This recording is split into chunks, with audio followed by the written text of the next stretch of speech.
कैसे आना चाहिए? ग्रेविटी तो समझता है ना, बॉल ऐसे रखूं ऊपर तो कहाँ जाएगा? नीचे, नीचे जाएगा। चौक ऐसा है, उसको छोड़ दूं तो सीधा नीचे जाएगा। एक सिंपल सा लॉजिक लगाना, मैं एयर ब्रीथ कर रहा हूँ, ब्रीथ किया मैंने अंदर, एयर यहाँ से नोज से फैरिंग से नीचे डायरेक्ट विंड पाइप में चली जाएगी इस तरह। तो मैं, मुझे आप इस तरीके से ऑब्जर्व कर सकते हो। तो एयर यहाँ से एंटर करेगी, अंदर जाएगी। ड्यू टू ग्रेविटी अगर इस तरीके से मेरी दो लंग्स है तो ज्यादा से ज्यादा एयर कहाँ रहेगी? आंसर इज नीचे वाले पोर्शन में, ये वाले नीचे वाले पोर्शन में। समझ गए? क्यों? ऊपर वाले पोर्शन में एयर एंटर नहीं कर सकती उतना। मैं ये नहीं बोल रहा हूँ यहाँ एयर नहीं रहेगी, आगे जाकर हम डिसीजेस जब समझेंगे ना, सिगरेट स्मोकिंग से क्या वगैरह डिसीज होती है, तब आपको समझेगा ये वाले रीजन में ज्यादातर इन्फेक्शन भी हो जाते हैं। क्यों पता है? यहाँ पर एयर नहीं पहुंच पाती है इस वाले रीजन में।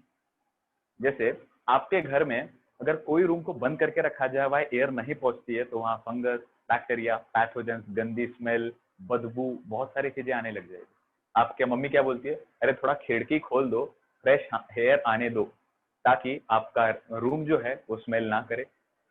सो इसीलिए कहीं ना कहीं बहुत सारे रीजन की वजह से, एक रीजन क्या कि इसका और इसका फंक्शन थोड़ा अलग हो जाएगा।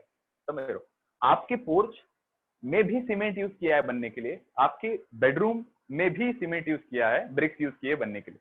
तो दोनों अगर घर के हिस्सा हैं, बट दोनों में अगर नेचुरल एयर का एनवायरमेंट चेक करो तो कहाँ ज्यादा नेचुरल एयर आएगी? आंसर इज पोर्च में। क्यों? क्योंकि वो एनवायरमेंट से डायरेक्ट कॉन्टेक्ट में है। बेडरूम में उतनी अच्छी एयर एंटर नहीं करेगी। Simple is that. यहां से एयर एंटर करेगी, सो अब ये ट्यूब में से एयर यहाँ अंदर चली गई, विंड पाइप, ट्रैकिया, इस ट्रैकिया में से एयर अंदर एंटर चली गई। लॉजिकली ज्यादा एयर का अमाउंट कहाँ रहेगा? Answer is due to gravity, the more air pressure, the more presence of air will be in this region, the lower segments of the earth, sorry, the lower segments of the lungs में ज्यादा air रहेगा as compare to the upper area of the lungs. मतलब इससे कहा जाता है, मैं साफ भाषा में कहूं, this upper region is called as apex, this lower region is called as base. तो अपेक्स रीजन में एयर का प्रेजेंस कम होगा as compare to base region. हमारा बेस नहीं है, तो बेस रीजन में ज्यादा एयर रहेगा एज कंपेयर टू अपेक्स। क्यों? One of the region is gravity. जैसे जैसे आगे जाओगे वैसे वैसे और रीजन आपको एक्सप्लेन करूंगा, बट फिलहाल के लिए one of the region is gravity. So sir air का इधर प्रेजेंस ज्यादा रहेगा, मतलब ज्यादा से ज्यादा गैसियस एक्सचेंज। एयर ऑक्सीजन क्यों आ रही है अंदर? ताकि वो आरबीसी नाम के ट्रक में बैठ सके। वो किस में रहेगा? यहाँ ब्लड वेसल्स में। तो ज्यादा एयर कहाँ रहेगा? यहाँ, मतलब ज्यादा से ज्यादा एक्सचेंज ऑफ गैसेस। ठीक है, किस में, किस तरफ होगा? इस तरफ, नॉट की एकदम अपेक्स की तरफ, राइट। तो इस हिसाब से इसका फंक्शन और इसका फंक्शन अलग अलग हो गया ना। दैट्स वाई अगर बेडरूम का, हॉल का फंक्शन अलग है as compare to bedroom, hall में सभी लोग बैठ सकते हैं, कोई भी मेहमान आए वहीं बैठेगा, और बेडरूम में सिर्फ सोने के लिए। तो दोनों को पार्टीशन करना है, तो मैंने एक सेप्टम लगा दी, एक पार्टीशन कर दिए, तो वो एक अलग रूम बना, ये एक अलग रूम बना। इसी तरीके से फंक्शन के हिसाब से टीवी जहां थी, सोफा जहां है, सब जन जहां बैठ सकते हैं, मतलब बैठने चाय पीने का माहौल होगा, उसे हॉल कह दिया। ठीक। और जहां पर सिर्फ सोया जाता है तो फंक्शन के हिसाब से उसको बेडरूम कह दिया। ठीक है ना। तो एक पार्टीशन तो जरूरी था दोनों को सेपरेट करने के लिए, तो फंक्शन के हिसाब से पार्टीशन आया। इसी तरीके से यहाँ पर एक सेप्टम आती है जो ऊपर वाले लंग को और नीचे वाले लंग को दो हिस्सों में बांट देती है। अब इनका जैसे जितना बड़ा घर का स्क्वायर फीट एरिया रहेगा ना, उतने ज्यादा रूम्स निकालेंगे आपके मम्मी पापा। जितना कम स्क्वायर फीट एरिया रहेगा उतने कम रूम निकलेंगे। आपको पता है लेफ्ट लंग का स्क्वायर फीट एरिया नहीं, बट लेफ्ट लंग का शेप थोड़ा सा छोटू सा है। क्यों? क्योंकि यहाँ पर हार्ट थोड़ा इस तरफ रहता है। ठीक है, ऐसा नहीं, इस तरफ रहता है हार्ट, मैंने कल बताया। तो थोड़ा सा पोजीशन बनाना था, इसलिए लंग्स छोटा हो गया, लेफ्ट लंग।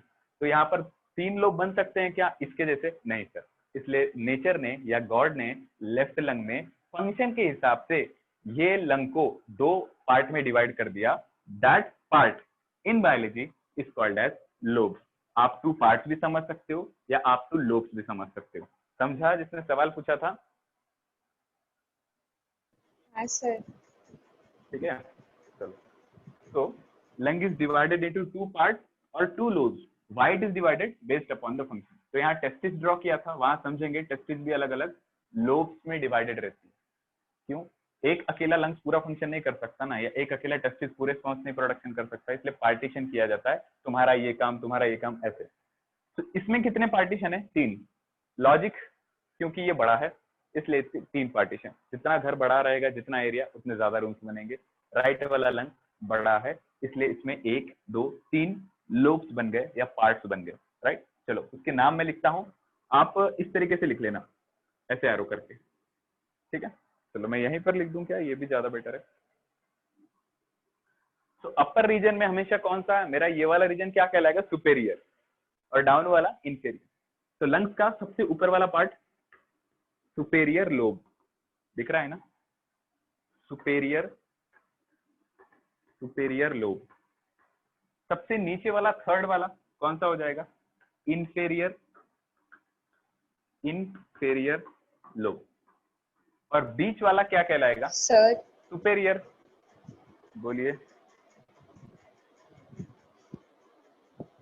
बोलिए बोलिए।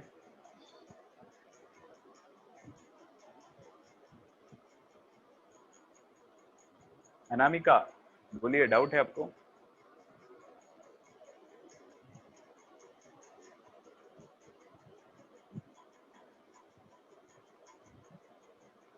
बाकी जनों को आवाज आ रही है ना मेरी? हाँ सर। ओके। तो सबसे टॉप वाला लोब कौन सा है? Superior lobe. सबसे नीचे वाला थर्ड कौन सा है? Inferior lobe. अब एक ऊपर है एक नीचे है, जो बीच में है उसके लिए क्या लगता है? बीच वाला सर नहीं, जो ऊपर वाला सुपेरियर, सुपेरियर पर है, नीचे वाला इंफीरियर। मैंने आपको पोजीशन समझाया, वो याद रखना। और जो बीच वाला है that is called as second. Middle में है मीडियल, मीडियल मिडल में है तो मीडियल लोब नाम हो जाएगा। अब मुझे आप समझ गए होंगे यहाँ पर 2 लोब्स का नाम क्या होगा? कोई आंसर कर सकता है? मत करो, चलो मैं ही कर देता हूँ। आप आंसर करोगे तो सबके माइक ऑन हो जाएंगे और शायद मेरी आवाज कट जाएगी फिर से। तो ये ऊपर वाला लोब है, इसका नाम क्या है? मैं सिर्फ ना कैपिटल लेटर लिख देता हूँ, आप पूरा लिख लेना, ठीक है? ऐसे एरो करके लिख लेना, दिस इज सुपेरियर लोब। इसके अंदर मत लिखना, ऐसे बाजू में लिख लो यहाँ पर। ये कौन सा है? सुपेरियर लोब, और नीचे वाला इंफीरियर लोब, ठीक है? Means only 2 lobes are present in the left lung. If someone asks you explanation, you can explain it very nicely. If you ask me what is the reason, I will shortly explain. Because of the presence of the heart in between the 2 lungs, right? And the heart is tilted. The heart is tilted more towards the left side of the body, more towards the left lung. In order to accommodate the heart towards the left lung shape is reduced.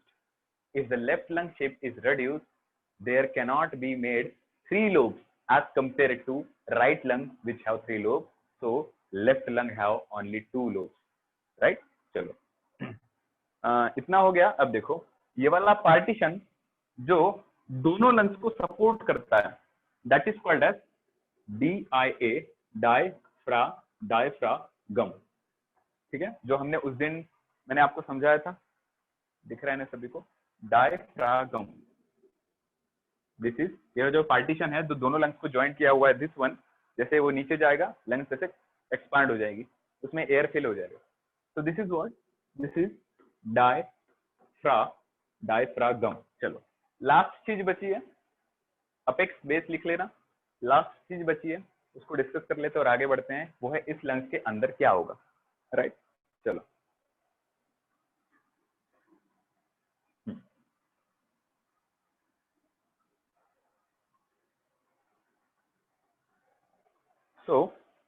यहां तक trachea तक आ गए थे। तो मैंने बताया था एक काम करना, उल्टा अंगूर का झाड़, उल्टा अंगूर का झाड़ ऐसे समझ लेना।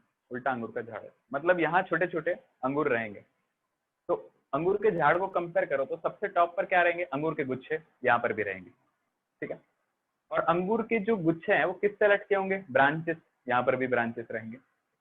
ब्रांचेस एक ही रहेगी क्या? नहीं, पहले एक बड़ी छोटी सी ब्रांच जिसके ऊपर अंगूर का गुच्छा, वो ब्रांच, वो टहनी किसी और टहनी से जुड़ी हुई होगी, वो टहनी किसी और टहनी से, और लास्ट में जाके सभी किससे जुड़े हुए होंगे? एक मेन प्लांट के, ट्री के ट्रंक से। तो ट्रंक हमारा ट्रैकिया हो गया था, ट्रंक हमारा ट्रैकिया हो गया। और ट्री का ब्रांचेस हमारा यहाँ पर ब्रोंकाई हो गया। तो अंगूर के झाड़ को उल्टा कर देना, ठीक है, पूरा उल्टा कर देना अंगूर के झाड़ को। तो अंगूर के झाड़ में सबसे ऊपर क्या रहेगा, ट्रंक, यहाँ है ट्रैकिया, ये क्या हो जाएगा, कल एक्सप्लेन किया था, ब्रोंकस। अब देखो, this bronchus will divide again into, हर एक लोब में एक एक टहनी जाना चाहिए। ये जो है ना, ये इसको ब्रोंकस कहते हैं। अब यहाँ से एक एक ट्यूब इस तरीके से डिवाइड होगा, दिस इज 1, दिस इज 2, ठीक है, और ये चला गया यहाँ पर थर्ड। 3 लोब्स में मैंने 3 ब्रांचेस ड्रॉ किए, ऐसे ड्रॉ कर लेना। इसी तरीके से यहाँ पर जब एंटर करेगा तब क्या होगा, एक ब्रांच इधर जाएगी और एक ब्रांच इस साइड में जाएगी। यहाँ पर 3 ब्रांचेस डिवाइड नहीं होगी, क्यों, 3 लोब नहीं है तो 3 ब्रांचेस क्यों चाहिए आपको, तो सिर्फ यहाँ कितने जाएगी, 2 ब्रांचेस। तो देखो, मेन क्या थी, ट्रैकिया चल रहा है, ट्रैकिया। अब ट्रैकिया किस में डिवाइड हो गया, 2 ब्रोंकस में डिवाइड हो गया। 2 ब्रोंकस में डिवाइड करके वो कहाँ एंटर कर जाएगा, लंग्स में एंटर कर जाएगा। तो दोनों ब्रोंकस ट्यूब, ये पूरा विंड पाइप ट्रैकिया, ये डिवाइड हो गए, ब्रोंकस और लंग्स में चले गए। अब इसको, ये जो है, ये और फाइन जैसे ट्री है तो एक ही टहनी पर डायरेक्ट गुच्छा नहीं लग जाएगा अंगूर का, बहुत सारे टहनी डिवाइड कर करके लास्ट में जाके अंगूर का गुच्छा रहेगा, समझ रहे हो। तो इसी तरीके से ये भी वेरी वेरी फाइन और छोटे छोटे ब्रांचेस में डिवाइड हो जाएगा। तो इस तरीके से आप ऐसे इसको डिवाइड कर लेना, राइट। अब सबसे लास्ट में क्या बनाओगे आप, छोटे छोटे ऐसे गोल से ग्रेप, उसका नाम मैं बता देता हूं यहाँ पर क्या है, राइट। चलो, तो 3 ब्रांचेस ड्रॉ करना, ठीक है। तो यहाँ पर ब्रोंकस था मेन वाला, जैसे ट्रैकिया आया 2 ब्रोंकस डिवाइड हो गए। अब जो पहला इंफीरियर लोब में एक जाएगा, मिडल लोब में एक जाएगा और सुपीरियर लोब में एक जाएगा। जो 3 एक ब्रोंकस, जो अब 3 सब ब्रोंकस में डिवाइड हो जाते हैं, उसे कहते हैं प्राइमरी ब्रोंकस। प्राइमरी ऐसे लिखते हैं ना, 1 डिग्री लिखते हैं ऐसे, या आप ऐसे भी लिख सकते हो, प्राइमरी, ठीक है। मैं 1 डिग्री लिखता हूँ, 1 के ऊपर डिग्री मतलब प्राइमरी, 2 के ऊपर डिग्री मतलब सेकेंडरी, पता है आपको। तो प्राइमरी ब्रोंकस में डिवाइड हो जाएंगे, ब्रोंकस। तो मेन ट्रैकिया से क्या निकले, 2 bronchus, each bronchus, each, then ये ब्रोंकस उधर और उधर की एक ब्रोंकस, ये ब्रोंकस कितने सब ब्रोंकस में डिवाइड होगी, 3, या ये एक प्राइमरी ब्रोंकस, ये एक प्राइमरी ब्रोंकस, ये एक प्राइमरी ब्रोंकस। फिर वो और किस में डिवाइड होगी, सेकेंडरी ब्रोंकस। फिर सेकेंडरी ब्रोंकस और किस में डिवाइड होगी, टर्शियरी ब्रोंकस, बस। और लास्ट में जाके अंगूर का गुच्छा। हमारे लिए secondary bronchus, tertiary bronchus draw करना पॉसिबल नहीं है, इसलिए जब हम एक एक चीजों को स्टडी करेंगे ना, तब उसको अच्छे से ड्रॉ कर लेंगे। Now this grapes like structure in which gaseous exchange take place, इसे कहते हैं अल्वीओलस, राइट, अल्वीओलस। चलो ठीक है, एक चीज नोटिस करना, आपको ये जो कार्टिलेज है ना, ये अंदर तक ड्रॉ करना है, मतलब प्राइमरी ब्रोंकस तक तो ड्रॉ करना ही है आपको। जो कार्टिलेज है, जो कोलैप्स नहीं होने देता ट्यूब को, एयर को, उसको आप प्राइमरी ब्रोंकस तक तो बनाना है। So what is primary bronchus, when the main bronchus, 2 bronchus are where attached to trachea. तो पहले था पेड़ का बड़ा सा शाखा, ट्रंक, यहाँ है ट्रैकिया। फिर 2 टहनी निकल गई, 2 ब्रोंकस निकल गई। एक ब्रोंकस से यहाँ देखो तो 3 सब ब्रोंकस निकलेंगे, उसको हमने प्राइमरी ब्रोंकस नाम दिया। और प्राइमरी ब्रोंकस के बाजू में लास्ट में क्या होगा, ग्रेप्स लगे हुए रहेंगे, जिसको हम अल्वीओलस कहते हैं, ALVOLUS, अल्वीओलस। अल्वीओलस क्या है, this is the site where gaseous exchange takes place. इसको छोटी लंग्स कहा जाता है, छोटी लंग्स। जैसे मानकर चलो, एक बड़ा सा व्यक्ति है जिसके छोटे छोटे छोटे बहुत सारे बच्चे हैं, ठीक है, बहुत सारे बच्चे हैं। तो अगर पापा का सरनेम शर्मा है, तो छोटे छोटे छोटे बच्चों का नाम क्या होगा, शर्मा ही होगा, ठीक है। पापा अकेला जितना काम नहीं कर पाएंगे ना, उतना छोटे छोटे छोटे बच्चे जल्दी एफिशिएंट से काम कर पाएंगे। आप पापा को बोलो, जाओ अंकल जी 1 किलोमीटर रन करके आओ, अंकल जी 200 मीटर में हाफने लग जाएंगे, मैं तो गया। वही जो उनके बच्चे हैं, ठीक है, लगभग 6-7 ईयर्स के, और सबके नाम है शर्मा शर्मा शर्मा, ठीक। तो वो very efficiently, very fastly work कर पाते हैं as compare to Sharma ji. तो शर्मा जी के कंपैरिजन में उनके जो छोटे शर्माज है वो जल्दी फंक्शन करेंगे। क्यों? बॉडी साइज भी देख लो, अंकल इतने पेटू राम और शर्मा जी के अंकल बहुत छोटे छोटे राम। ठीक है, छोटे राम मतलब साइज में भी छोटे है और पतले भी हैं, तो जल्दी जल्दी काम कर पाएंगे। कहने का तात्पर्य ये है कि एक इंसान के ऊपर इतना बर्डन दे दो, वो उतना एफिशिएंटली काम नहीं कर पाएगा, उसका काम डिस्ट्रीब्यूट कर दो। तो हम बोलते हैं गैसेस एक्सचेंज लंग्स में होगा, आई एग्री, बट दरअसल लंग्स के अंदर और कोई है जो एक्चुअली फंक्शन करता है।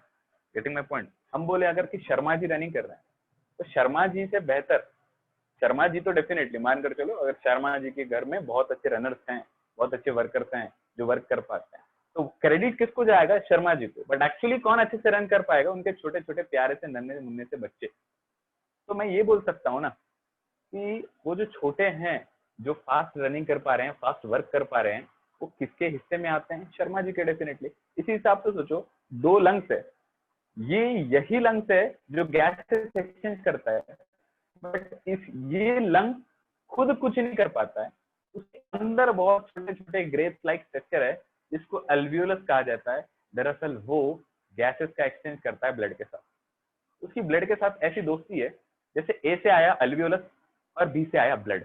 हमेशा बचपन में जब भी सिखाया जाता, ऐसे सिखाया जाता, मन लवकर A for ball, A for Apple आणि बी फॉर बॉल। ए और बी का रिलेशनशिप बचपन से पढ़ते आ रहे हैं। यहाँ पर भी आपको ए और बी का रिलेशनशिप बहुत तगड़ा वाला रिलेशनशिप समझना है। ए से क्या आएगा? अल्वियोलस। बी से क्या आएगा? ब्लड। ये अल्वियोलस और ब्लड की जो दोस्ती है ना, यही ऑक्सीजन को उधर भेज देती है और कार्बन डाइऑक्साइड को उधर से इधर खींच लेती है। मतलब यही है गैसियस एक्सचेंज, किसके और किसके बीच में? अल्वियोलस और ब्लड के बीच में। Point to focus is that alveolus को कहा जाता है मिनिएचर लंग्स, छोटे लंग्स। अल्वियोला का है दूसरा नाम क्या है? मिनिएचर। मिनी, मिनी मतलब छोटा, ठीक है, मिनी मतलब छोटा, मिनिएचर। मिनिएचर लंग्स मतलब क्या? छोटे छोटे लंग्स है ये। ठीक है, क्यों सर छोटे छोटे लंग्स?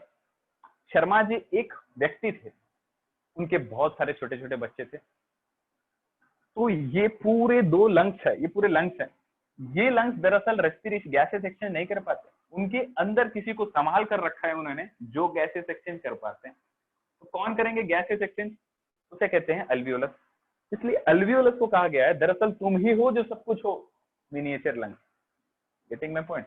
जैसे ऐसा मैं समझ सकता हूँ इसको कि अगर स्कूल का नेचर ये दिया गया है कि स्कूल में पढ़ाई होती है, ठीक है, स्कूल में पढ़ाई होती है, तो क्या वॉचमैन भी पढ़ाई करता है? नहीं सर। क्या जो हमारे घर पर जो हमारे स्कूल में जो बेल बजाती है, माई रहती थी, तो वो भी पढ़ाई करती है? नहीं।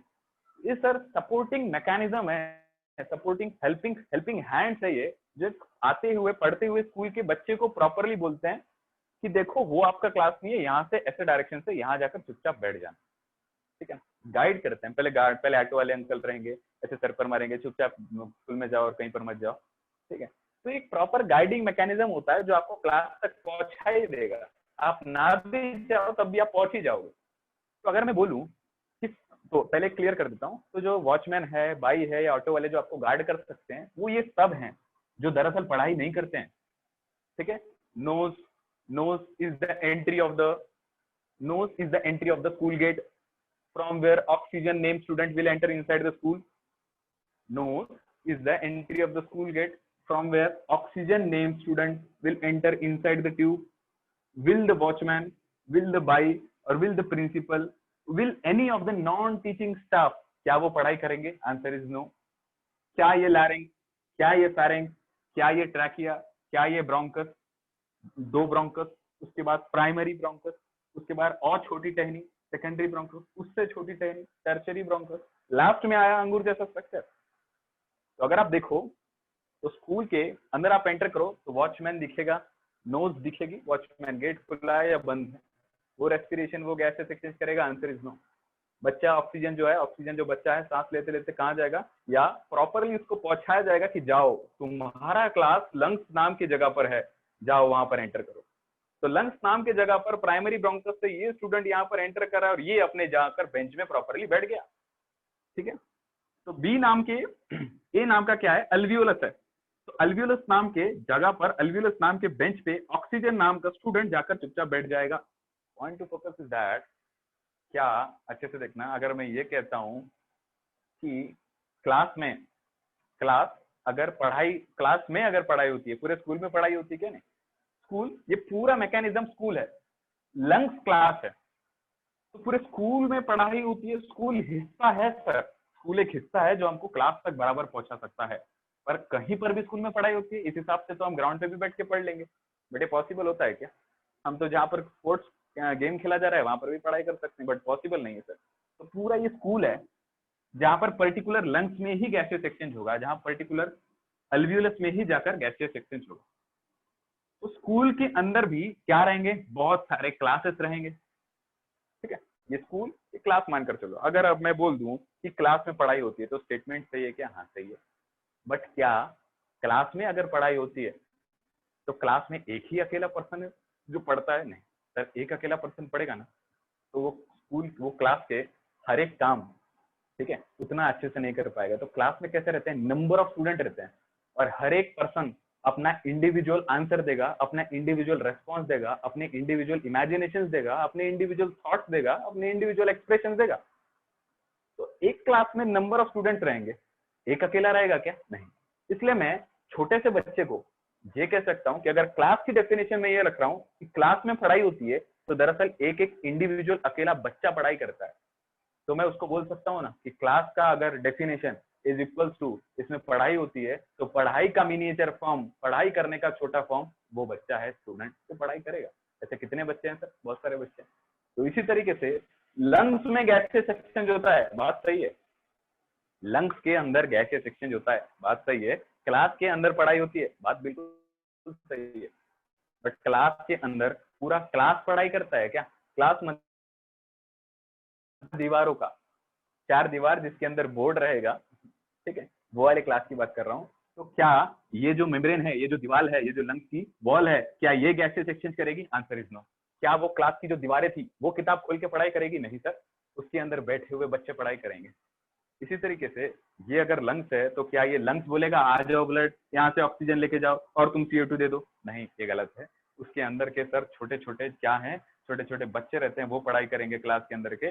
ठीक उसी रूप से ये लंग्स के अंदर छोटे छोटे अल्वियोलस है या छोटे छोटे ग्रेप्स है जो क्या करते हैं, जो गैसेस को ट्रांसफर करेंगे, ऑक्सीजन को भेजेंगे, CO2 को लेंगे। That's why the alveolus is called as miniature form of lungs, छोटे लंग्स। तो छोटे लंग्स बहुत सारे ऐसे मिलियंस, मतलब लाखों, समझ रहे हो, लाखों अल्वियोलस हैं जो गैसेस का डिफ्यूजन करते हैं।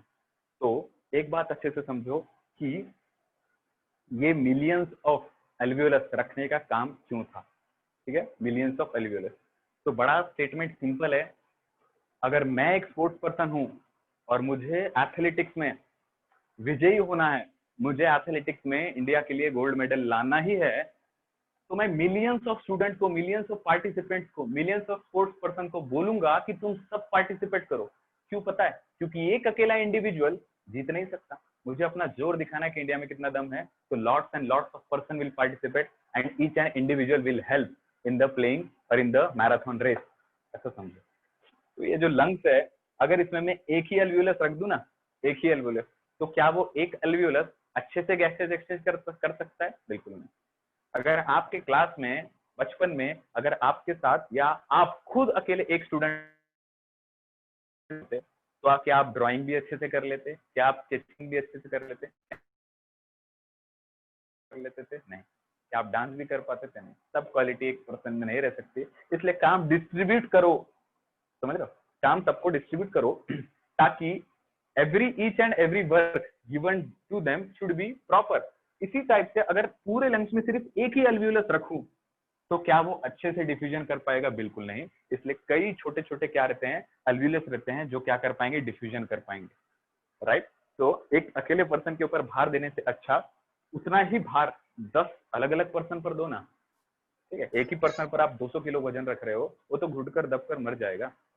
इससे अच्छा 10-10 किलो का वजन 20% पर दो, वो अच्छे से वजन संभाल पाएंगे। एक अल्वियोलस के बजाय हजारों लाखों अल्वियोलस लगाओ ताकि वो गैसियस एक्सचेंज अच्छे से कर सके, right. So this is what this called as alveolus. We will study it in detail in the upcoming classes. लिख लिया है सभी ने इतना? हाँ सर। हाँ सर। कॉन्सेप्ट समझ गया? किसी को डाउट है? नहीं सर। चलो ठीक है, तो देखो बढ़ते हैं आगे। Nothing is left right.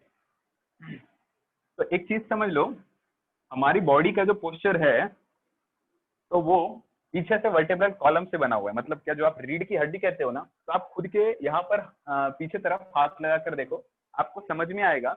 जैसे स्टर्नम एक सिंगल बोन थी ना, ऐसे आपकी पीछे की वर्टेब्रल कॉलम एक सिंगल बोन नहीं है। समझ रहे हो? सिंगल बोन नहीं है वो। जैसे क्या समझाना चाह रहा हूँ, ये आपका हेड है ना, इस तरीके से थोड़ा ज्यादा ही राइट, ऐसा। तो ये कुछ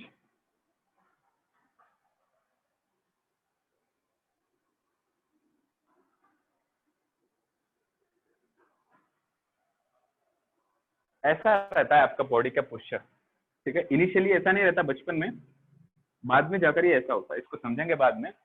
बट ये जो आपके बॉडी के जितने भी रीढ़ की हड्डी है, यहाँ से लेकर यहाँ तक, it is divided into small small bones. ठीक है, छोटे छोटे बोन्स में, आप यहीं पर हाथ लगाकर देख सकते हो, छोटे छोटे बोन्स में डिवाइडेड रहता है।